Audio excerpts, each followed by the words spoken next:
with her. Dr. Swilley, tell me a little bit about yourself. Well, Daryl, I was born and raised in the segregated South in the early 1950s. I remember public libraries that I couldn't go to. I remember attending public schools that were under-resourced compared to the white schools. But I also remember being educated by Black teachers, teachers who were absolutely devoted to us Black kids, teachers that drilled into us that the only way up and out was through education. They always stressed that we had to go to college. We didn't talk about if we would go to college. We talk about where we would go to college. I remember my elementary school principal every day after reciting the Pledge of Allegiance, we would say the mantra, get up, clean up, get a good education, and be somebody. And now 60 years later, that still resonates with me. Wow. How did you choose medicine as a career choice?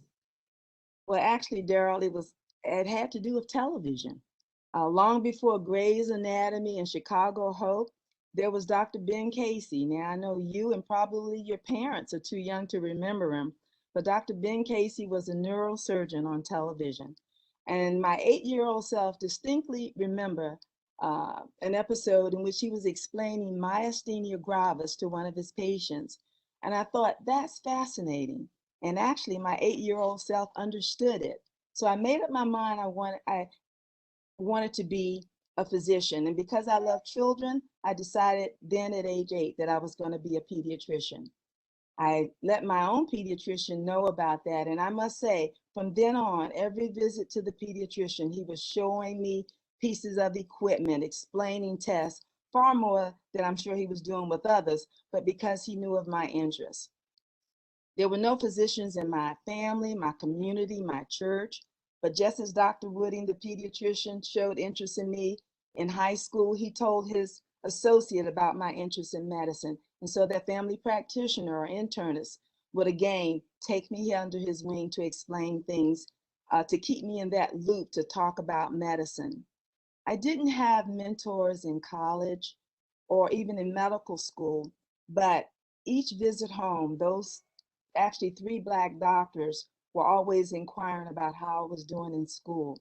I didn't see a Black woman physician until I was a sophomore in college. And I understand she was the only Black woman physician in practice in the state of Virginia at that time. Now, how did you decide pediatric cardiology was for you? Well, actually, it came during my residency.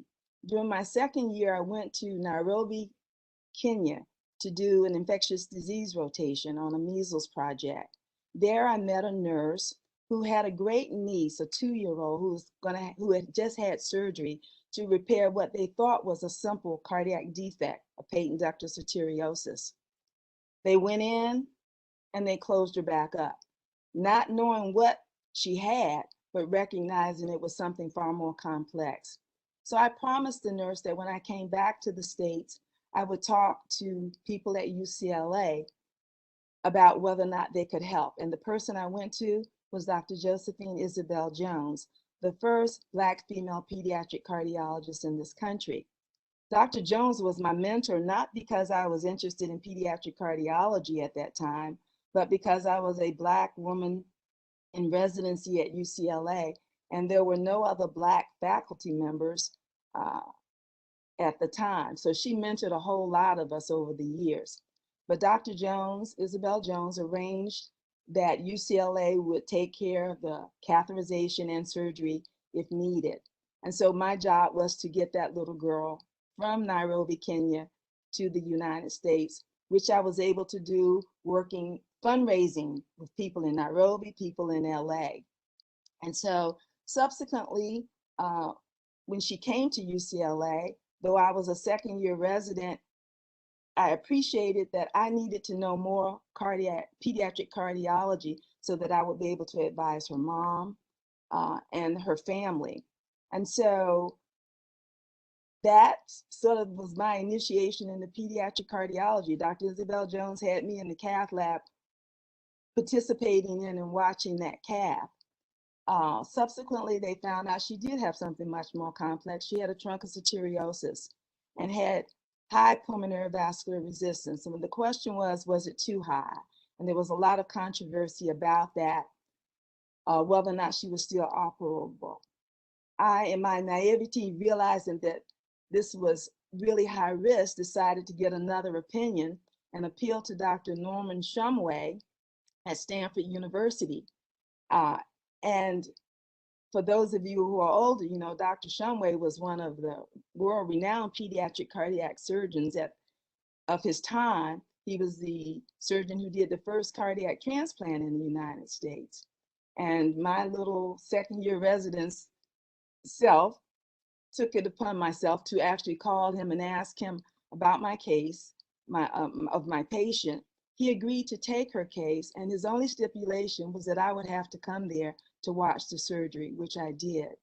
And so between my experience with Dr. Isabel Jones and now going to Stanford to watch this complex surgery, I was sold on pediatric cardiology. Unfortunately, she had the surgery. We all celebrated in Nairobi, in LA, and now in San Jose, where she now was everybody's child. She came out of surgery. We were all celebrating. And unfortunately, in the middle of the night, she had a pulmonary hypertensive crisis and she died. I must say that Dr. A.J. Moss, who some of you may recognize as one of the grandfathers of pediatric cardiology, was at UCLA. He was another of my mentors. You know, all of our mentors don't necessarily look like us because there are not enough of us. But Dr. Moss had shared with me this whole concept. He said, Sylvia, all of the calculations you guys are doing on pulmonary resistance, you're using a lot of assumptions. And one of those assumptions is oxygen consumption, but there's one number you're sure about. That's her age. He says she's 2 years old with type 1 truncus. She will have high pulmonary resistance. And just as he had warned, that's what she died from. And so again, the influence and the experience of mentors who lived at a time before we had all of the newer modalities for diagnosis and treating, but he had seen truncus before there was the possibility of repair, and he recognized it then.